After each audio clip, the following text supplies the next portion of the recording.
Hi, my name is Tim Keller, and I am currently a junior in college, and I've been a type 1 diabetic since I have been in second grade.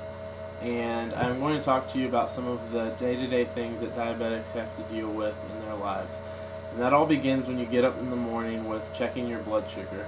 Typically, I check my blood sugar 6 to 8 times a day to make sure that I regulate it and make sure that it's within the range that it needs to be within.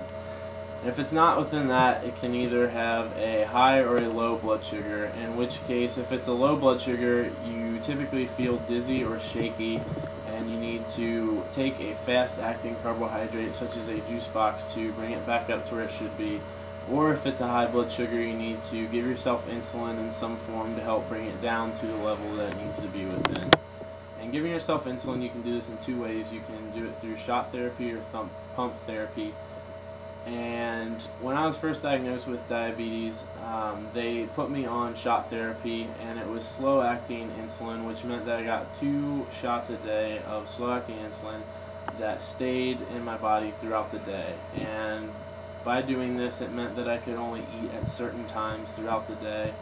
But gradually, as I progressed, I got onto an insulin pump, which is a little site that I change, and I put it either in my stomach or my back, and I change it every other day. And what this does is it helps put insulin into my body through the insulin pump that I change in and out.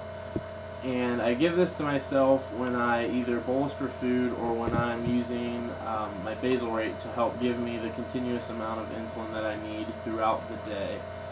And when you don't do this, the other alternative is you can go on to shot therapy, which means that you give yourself the same amount of insulin throughout the day, both through food and your basal rate that you would need.